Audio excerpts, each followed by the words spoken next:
ஒரு புது வேலையில சேரும்போது முதல் 90 நாட்கள் ரொம்ப முக்கியம். அத பத்தி தான் இப்ப பார்க்க போறோம். இந்த 90 நாள நீங்க ஜெயிக்க போறீங்களா இல்லையான்னு தெரிஞ்சிடும். ஆமா, இது ஏன் இவ்ளோ முக்கியம்னு பாப்போம்.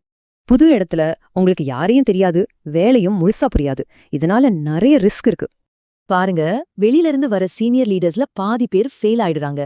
ரிஸ்க் ரொம்பவே அதிகம். ஆரம்பத்துல செய்யற சின்ன தப்புகள் கூட பெரிய பிரச்சனையாகிடும். அப்போ நம்ம இலக்கு என்னவா இருக்கணும்? நம்ம இலக்கு பிரேக் ஈவன் பாயிண்ட அடையிறது. அதாவது நீங்க கம்பெனிக்கு ஒரு மதிப்பு கூட்ட ஆரம்பிக்கணும். சராசரியா ஒரு மேனேஜர் பிரேக் ஈவன் பாயிண்ட் அடைய 6.5 மாசம் ஆகுது.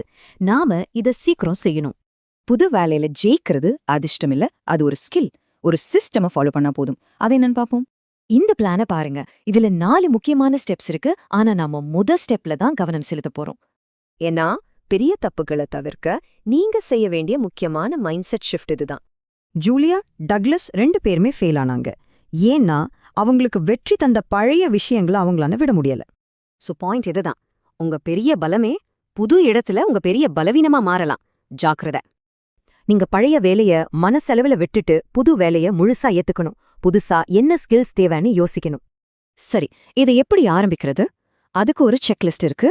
சில கேள்விகளை இப்ப நாம பார்க்கலாம். இந்த கேள்விகளுக்கு நேர்மையா பதில் சொன்னீங்கன்னா ஒரு சூப்பரான 90 நாள் திட்டத்தை ரெடி பண்ணிடலாம். அதுதான் முதல் படி. இப்போ யோசிங்க, உங்க புது வேலையில ஜெயிக்க நீங்க எதை விடணும்? இதை யோசிச்சாலே